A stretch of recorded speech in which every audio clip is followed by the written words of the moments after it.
కులస్తులు, ఈ కులస్తులు అంటే ఇవి కూడా ఉన్నాయి కదా. మన దేశంలోనే ఈ మాట ఉంటుంది కానీ మిగిలిన దేశాల్లో ఎక్కడా ఉండదు. కులం అనే మాట ఎక్కడా లేదు ప్రపంచంలో, రాజ్యాంగంలో ఉండదు. మన దేశం ఒక్క దేశంలోనే ప్రత్యేకత ఇది. అలాగా విభజన చేశారన్నమాట సామాజిక వర్గాలు. ఏది ఏమైనప్పటికీ ఎవరునూ ఎక్కడా కూడా నీతిమంతుడు లేడు, ఒక్కడునూ లేడు, గ్రహించువాడు లేడు, దేవుని వెతుకువాడు ఎవడు లేడు. మరి ఇంకేం వెతుకుతున్నారు మనుషులు? ఏమి తిందుమా, ఏమి త్రాగుదుమా, ఏమి ధరించుకుందుమా,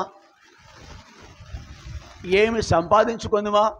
మా బాబు నాకు ఎంత సంపాదించి ఇచ్చాడు, నేనెంత సంపాదించాలి, దానికి డబుల్ లేక త్రిబుల్, దానికి అనేక రెట్లు ఇదే తాపత్రయం తప్ప మనుషుడికి ఉద్యోగిగా ఉన్నా, వ్యవసాయదారుడిగా ఉన్నా, కార్మికుడిగా ఉన్నా, పారిశ్రామికవేత్తగా ఉన్నా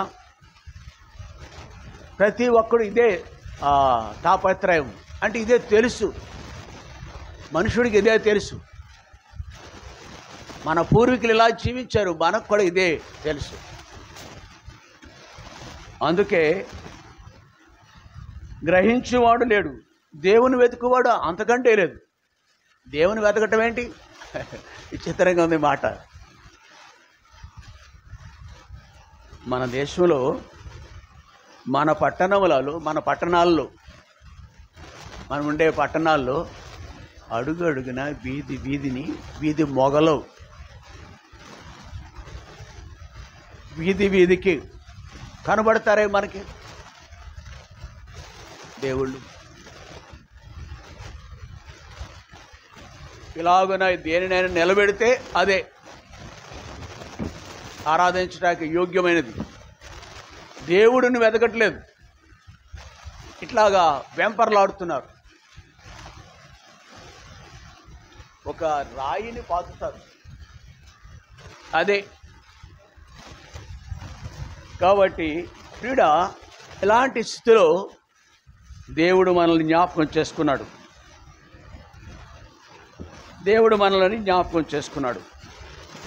జ్ఞాపకం చేసుకొని ఆయన దర్శన భాగ్యం అనుగ్రహించినాడు.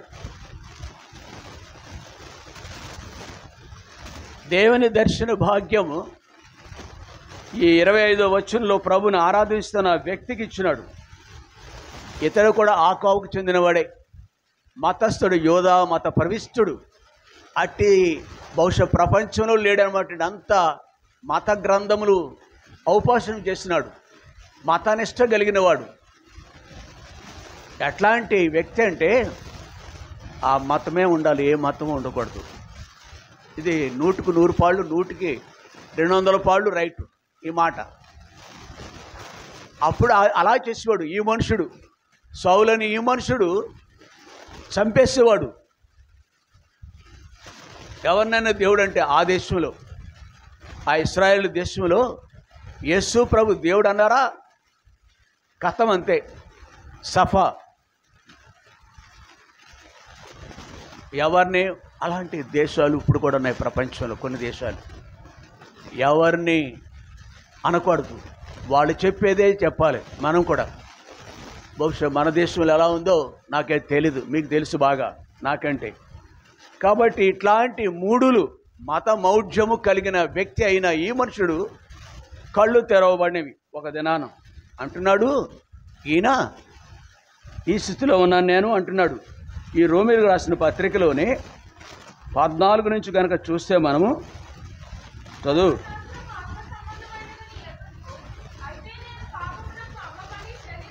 నాకైతే గ్రంథం ఉంది, మత గ్రంథం ఉంది, మత గ్రంథాలు లోటేమీ లేదు.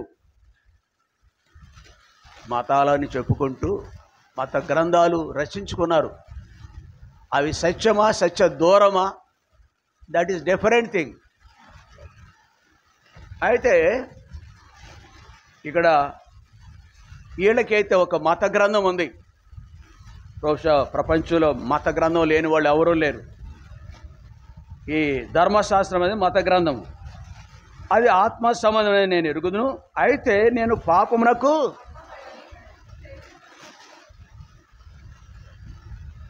ఈ మనుషుడు మాత్రమే కాదు, ఇక్కడ కూర్చున్న వాళ్ళందరూ ఈ కోవకు చెందిన వాళ్ళే. మనం పాపమునకు అమ్మబడిన వారం. ఎలానగా నేను చేయనది నేను ఎరుగను, నేను చేయని ఇచ్చించినది చేయక ద్వేషించినదే. 18వ వచనం.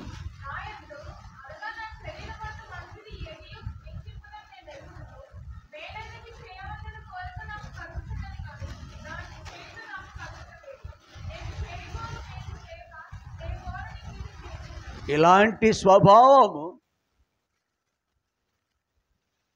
స్వభావము ఆడ మగ తేడా లేకుండా, అందరిలో వయస్సు భేదం లేకుండా, ఏ వయసులో ఉన్నా అందరికీ ఇదే స్వభావం ఉంది.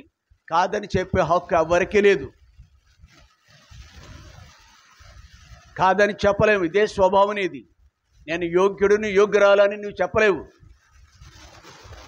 ఇదే స్వభావం మనలో ఉన్నది. అందుకని ఒక రోజున కొట్టుమిట్లాడుతూ, ఇతను సౌలనే మనుషుడు కొట్టుమిట్లాడుతూ శరీరానికి ఆత్మకు మధ్య పోరాటంలో కొట్లాడుతూ, అయ్యో నేనెంత దౌర్భాగ్యుడను, ఇట్టి మరణమునకు లోనకు శరీరం నుండి నన్ను ఎవడు విడిపించును. ఆమె రెచ్యురేషన్ మ్యాన్, పనికి మాలిన వాడును. అందరూ పనికి మాలిన వాళ్ళైపోయారని బైబిల్లో రాయబడింది. అట్లాంటి వారిలో నేను ఒకటిగా ఉన్నానే. అయ్యో నేనంత దౌర్భాగ్యుడను. ప్రియ సహోదరి, దేవుడు ఎంత కనికరమ సంపన్నుడండి. కృపగల దేవుని యాడేదము, కృప చాలుని కనే ప్రభు యేసు. కృపగల దేవుని కొని ఆడేదము, కృప చాలుని. ఈ పాట పోయిన వారం నేర్చుకోకపోతే మీరు పాపం చేసిన వారు అవుతారు. చేశారు. పాట నేర్చుకోమని చెప్పాము. చూసావా? ఫోన్లో విన్నావా? అందరూ కూర్చోవాలి. పాట నేర్చుకునేటప్పుడు కింద కూర్చోవాలి. కాబట్టి ఆయన కృప మనను వెంటాడింది. కృపగల దేవుడు మనల్ని జ్ఞాపకం చేసుకున్నాడు. మనం నశించడానికి ఇష్టం లేదు. అందుకని ఇక్కడ ఈయన అంటున్నాడండి 25వ వచనంలో, చాలు మన ప్రభు అయిన యేసుక్రీస్తు రాకుండా ఉంటే నా మతమౌఢ్యముతో మతస్థుడిగా నిత్య నరకానికి వెళ్ళిపోయేవాడిని. నా మతము నాకు కూడు పెట్టదు. మతము నన్ను రక్షించదు. మతము నన్ను మోక్షానికి లేక పరలోకానికి తీసుకెళ్ళదు. అయ్యో నేనంత దౌర్భాగ్యుడను. సత్యాన్ని ఎరిగిన తర్వాత సాగిలిపడి ప్రభువైన యేసుక్రీస్తు ద్వారా ఇలాంటి అద్భుతమైన కార్యం నాలో జరిగింది. ఆయన నా కళ్ళు తెరిపించినాడు అనే దేవుణ్ణి ఆరాధిస్తున్నాడు. దేవుణ్ణి ఘనపరుస్తున్నాడు ఈ భక్తుడు. పాపులను రక్షించుటకు క్రీస్తు యేసు లోకమునకు వచ్చిన వాక్యము నమ్మదగినది, పూర్ణ అంగీకారానికి యోగ్యమైనది. ఈ వాక్యాన్ని జ్ఞాపకం చేసుకున్నాడు. పాపులను రక్షించే క్రీస్తు యేసు లోకమునకు వచ్చిన వాక్యం నమ్మదగినది. అట్టి పాపులలో నేను ప్రధానుడను. I'm the first sinner. మీరు చెప్పగలరు మాట, నేను పాపినని చెప్పగలరు ఉన్నవారు? ఎప్పుడు నేను పాపం చేయలేదు. బహుశా మనుష్య కంటికి మనుషుల చేత ఎంచబడే రీతిగా, వేరు పెట్టి చూపించే రీతిగా మనం జోదమాడకపోవచ్చు, దొంగతనం చేయకపోవచ్చు, ఇంకా మరికొన్ని చెడ్డ పనులు చేయకపోవచ్చు. కానీ దేవుడు మాత్రం నువ్వు దౌర్భాగ్యుడు, దిక్కుమాలిన వాడు, దిగంబరివి, ప్రార్థనకు లేటుకు వచ్చే మీరు ఈ కోకు చెందినవాడు. అని ఎరుగక చాలు అని ఎరుగక ఇది తెలుసుకోవట్లేదు. మనం ఆశ్రయలేదు పెందలగడ వెళ్ళారు మందిరానికి, తెల్లవారుజామునే లేచేవారంట. మనం ఎప్పుడు లేస్తున్నాం? ప్రభు దినం రోజున. ఒక ఆయన నడుస్తున్నాడని చేమేమని చచ్చిపోద్దేమో, జైన మతస్థులు చేమను చంపరంట. మరి ఇంకేం భక్షిస్తారు? డబ్బు బాగా తినేస్తారేమో, డబ్బులు స్వాలో చేస్తారు జైన మతస్థులు.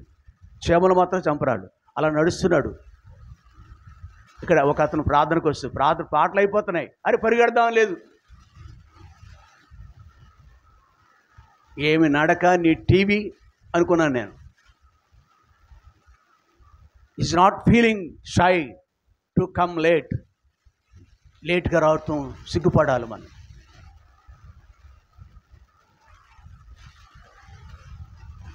కాబట్టి ఇక్కడ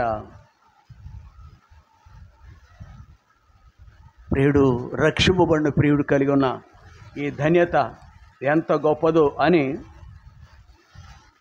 దేవుణ్ణి ఘనపరుస్తున్న విధము చూస్తున్నాం.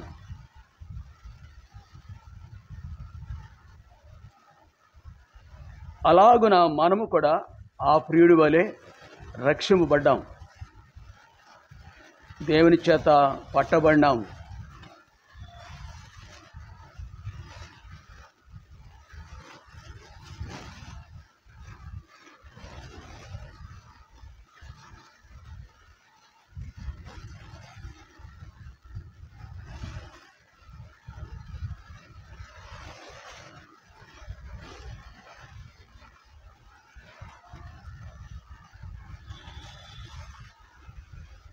ఈ ప్రియుడు ఆరాధిస్తున్న రీతిగా మనమును పాపము నుండి విడుదల పొందిన వ్యక్తులుగా నీవు నేను కూడా యేసు ప్రభువుని విశ్వసించుడు ద్వారా విడుదల పొందిన వ్యక్తిగా యేసు ప్రభు మన నిమిత్తము పరము నుండి భూమికి వచ్చినాడని, మరణమగునంతగా తను తాను తగ్గించుకున్నాడని, శిలువ మరణము శాపగ్రస్తమైన శిలువ మరణం పొందినాడని, ఆయన కార్చిన అమూల్యమైన ప్రశస్తమైన రక్తము ప్రతి పాపమును కడుగునని లేఖనం ప్రకారము విశ్వసించిన నన్ను కూడా క్రీస్తు రక్తము కడిగింది అనే నమ్మికతో మనం రక్షింపబడ్డాం. రక్షణ ఎలా వస్తుందండి అమ్మా? రక్షణ అంటే ఏంటండి? నువ్వు రక్షింపబడ్డావా? యేసు ప్రభుని మన నోటితో ఒప్పుకొని, అమ్మా ఒకళ్ళు చెప్పండి, దేవుడు ఆయనను మృతులో నుండి లేపినని చాలా ఉంది. దేవుడు ఆయనను యేసు ప్రభు ఈజ్ ద ఓన్లీ గాడ్. ఆయనే దేవుడు, ఆయనే రక్షకుడు. ఇదిగో లోకరక్షకుడు మన కొరకు పుట్టి ఉన్నాడు దావీదు పట్టణమందు.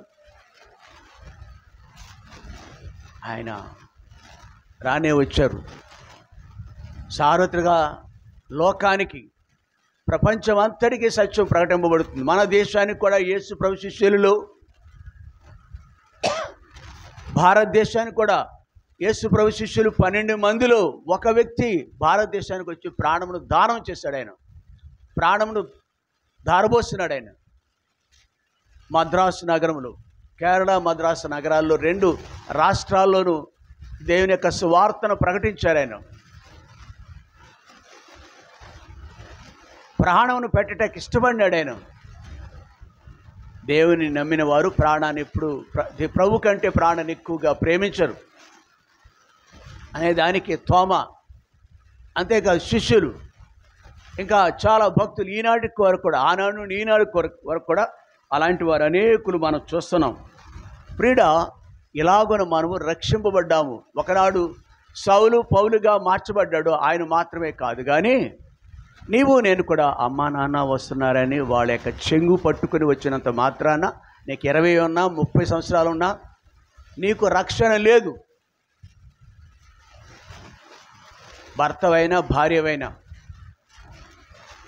యేసు ప్రభు ఇది ఈ కార్యం నా కొరకు చేసినాడని గ్రహింపుతో హృదయము దేవునికి అప్పగించుకుంటే, ప్రభువు నాకు కావాలని ఇష్టపడి నువ్వు అప్పగించుకుంటే నువ్వు రక్షింపబడతావు. తద్వారా దేవునికి సమీపస్తుడిగా అవుతావు. లోకమంతా సంపాదించుకునే ఏ మనుషుడి కంటేను యేసు ప్రభుని దేవుడిగా కలిగిన నరుడు ధనుడు. లోకంలో ఉన్న ధనధాన్యాన్ని ఒక మనుషుడి దగ్గర ఉంటే అతనికంటే యేసు ప్రభుని దేవుడిగా కలిగి ఉంటే ఎంత ధన్యత తెలుసా? అటన్నిటికంటే ఇది ధన్యత. అటు ధన్యత ఈ మనుషుడు కలిగి ఉన్నాడు కాబట్టి అతను ఆరాధిస్తున్నాడు. తిమోతి రాసిన మొదటి పత్రిక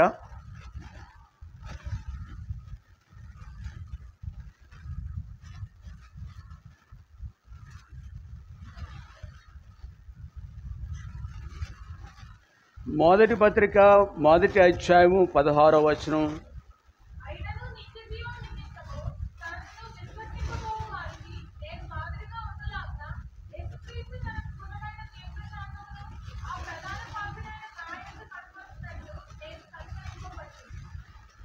అన్నయ్య 17 కూడా.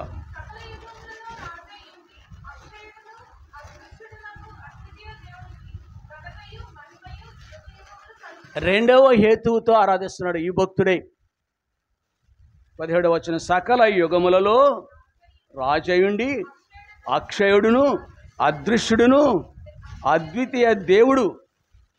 4-fold extreme characteristics of the Almighty.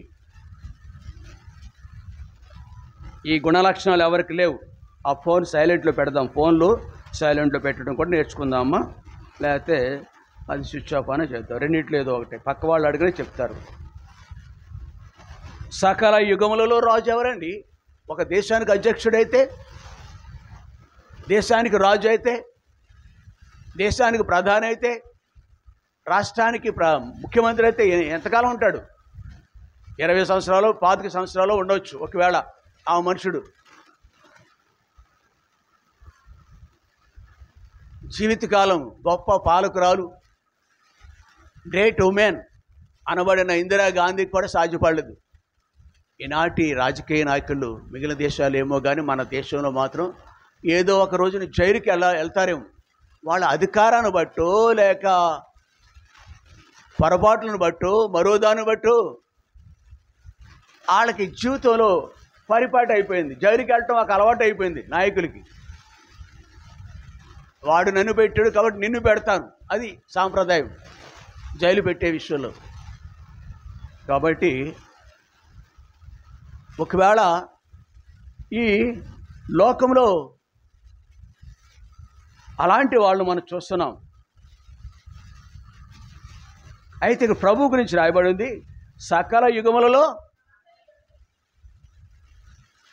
Donald Trump America అధికారం కలిగి అనేక దేశాల్ని శాసిస్తున్నాడు, చలాయిస్తున్నాడు, అధికారం చలాయిస్తున్నాడు.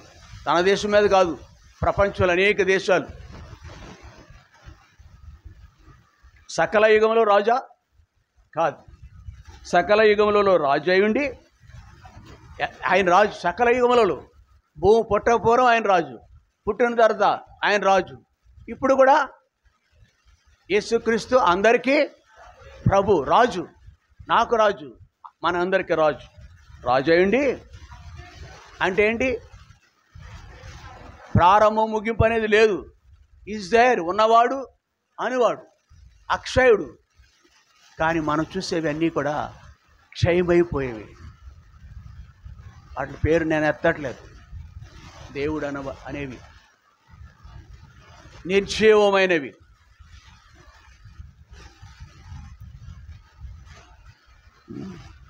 ఈ గుణలక్షణాలు దేవునికి ఉంటాయి, దేవుడైతే ఉంటాయి, మిగిలిన వాటికి ఉండవు.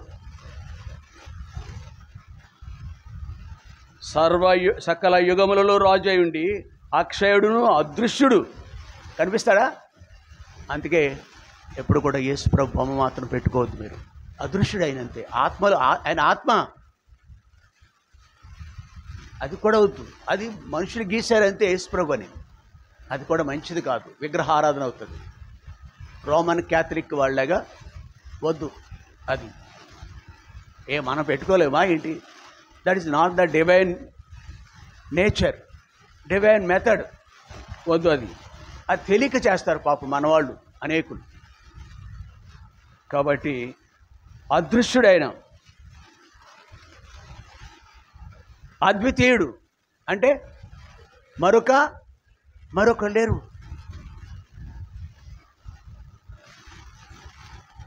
కాబట్టి ఆయన ఈ గుణలక్షణాలు కలిగిన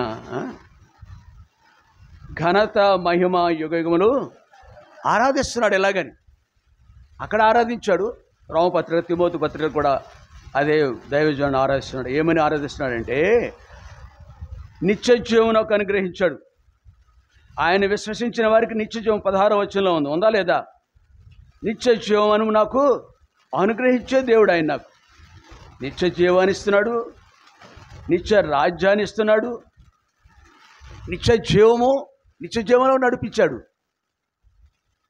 నిత్య రాజ్యము, యుగకాలం ఉండే రాజ్యాన్ని కూడా ఆయన నాకు. రెండవ హేతువు ఆరాధించడానికి. మొదటి హేతువు నూతన సృష్టిగా చేశాడు నన్ను, తను కనుపరుచుకున్నాడు నాకు.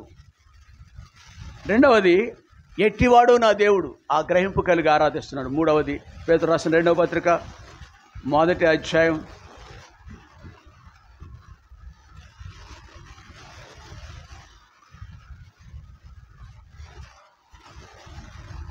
4వ వచనం.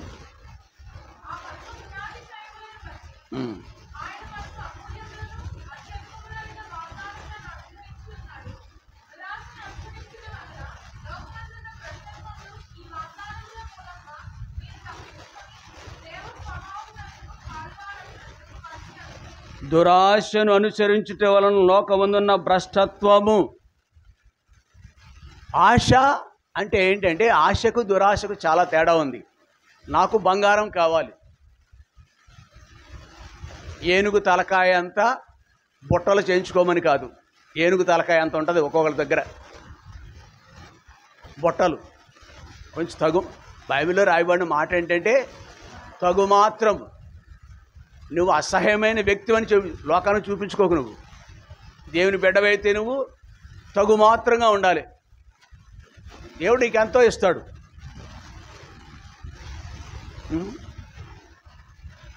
కొంచెముతో తృప్తి కలిగి ఉండాలి. దురాశను అనుసరించుట వలన లోకమందు ఏమొస్తుందండి? భ్రష్టులైపోతాం మనం. అయితే దేవుడు మూడవదిగా మనకేం చేశాడంటే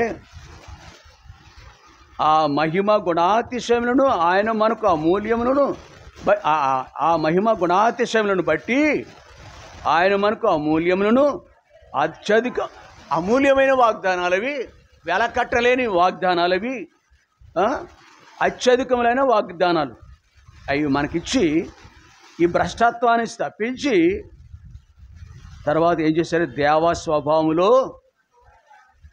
ఇంకా పైన 2 వచనం 3వ వచనం చాలా ఉన్నాయి. అంతగా మనకి సమయం సరిపోదు కాబట్టి ప్రతి దాన్ని మనసును ధ్యానం చేయలేము. 3వ వచనంలో కూడా చక్కటి విషయాలు ఉన్నాయి. నవీన స్వభావం ఇచ్చాడు. పాతవి గతించని, ఇదిగో క్రొత్తమైన. అలాగను నాకు ఆయన కృప ద్వారా నవీన స్వభావం. పాటలు పాడే అలవాటు ఉంది, బైబిల్ చదువుకునే అలవాటు ఉంది, ప్రార్థనకి వెళ్ళాలనే అలవాటు ఉంది. ఉదయమందు సాయంకాలం మందు ప్రభు వైపు చూడాలి, బొమ్మ వైపు కాదు. ప్రభు వైపు చూడాలంటే దేవుని యొక్క వాక్యం దగ్గరికి వెళ్ళాలి మనం. కాబట్టి దేవస్వభావం అంట.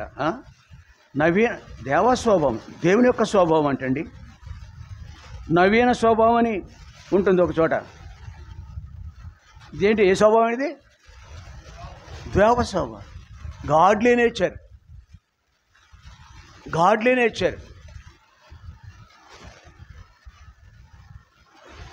ఇది బంగారం వెండితో కొనలేం. దైవ స్వభావం అని, దేవ స్వభావం. ఇది మూడవది. మరో మాట కొలస్సీలకు రాసిన పత్రిక 3వ అధ్యాయం.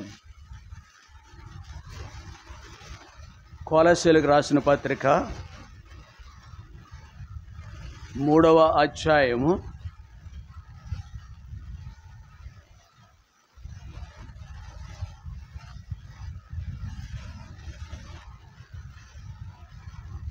9:10.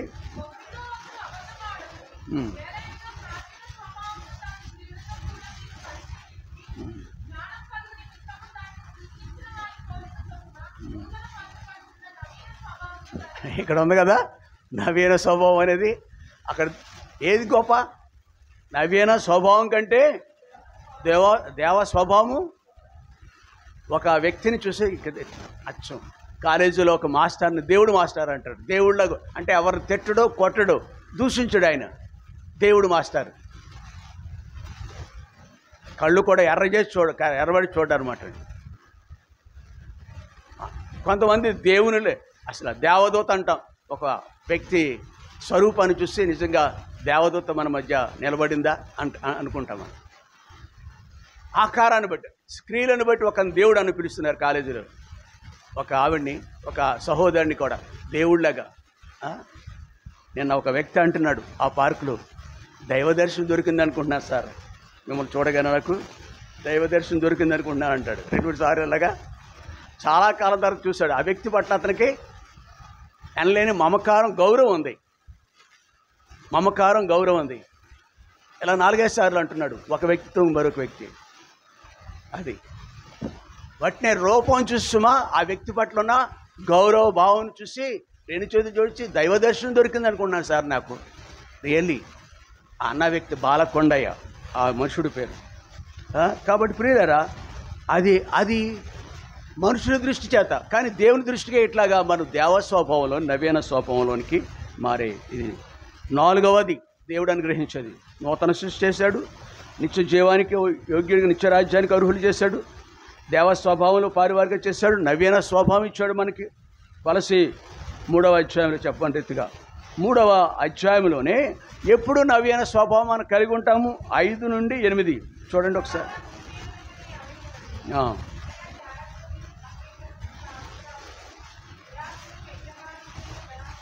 అవన్నీ చాలా ఉన్నాయి లిస్టు. అవి లేకుండా ఉంటేనే సుమా నవీన స్వభావం చాలు. చివరిగా మరొక మాట చూసుకుందాం. యోహాను సువార్త 14వ అధ్యాయం. యోహాను సువార్త 14వ అధ్యాయం.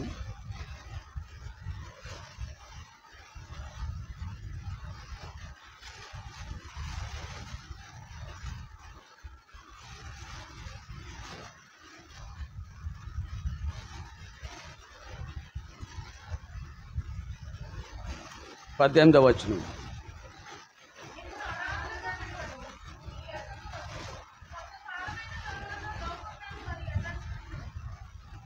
చదువు.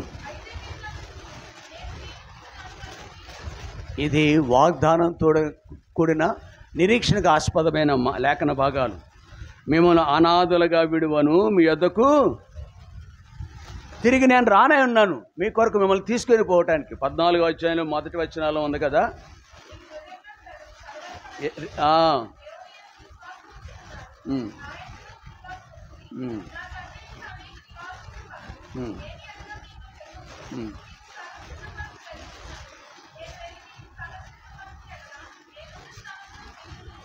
వివరణ అది. అంటే మనం చదువుకున్న 18వ వచనం యొక్క వివరణ డీటెయిల్డ్గా ఎక్కడుంది? 1-2 వచనాల్లో ఉంది. తిరిగి వస్తాడు, మనల్ని రక్షించాడు, తన సంతతిగా చేసుకున్నాడు, స్వాస్థ్యంగా చేసుకున్నాడు. మిమ్మల్ని అనాథగా విడవనయ్యా, మీ వద్దకు వస్తానయ్యా మళ్ళీ కొంతకాలం తర్వాత, మీరు నన్ను చూతురు. ఒకసారి మనం చూసాం, యేసుప్రభుని ఎరిగినాం, రక్షకుడిగా ఎరిగినాం. ఆయన మన ప్రభువు, మన రాజు, మన దేవుడు. తిరిగి ఆయన రానే ఉన్నారు. రావటం ఎంత సహజమో, ఒకసారి వచ్చారు లోకానికి, తిరిగి మరలా ఎందుకు? నిన్ను, నన్ను, మనల్ని అందరూ కూడా నమ్మిన వారిని అందరినీ ఆయనుండు, నేనుండి స్థలంలో మీరును ఉండేలాగన మీ కొరకు భవనాలు సిద్ధపరుస్తున్నాడు, స్థలాన్ని సిద్ధపరుస్తున్నాడు. 5 అంతలు అనుభవించిన దేవునికి ప్రభు నీకు వందనాలయ్యని చెప్తాం. మోకరించండి, ఆరాధనలోకి వెళదాం.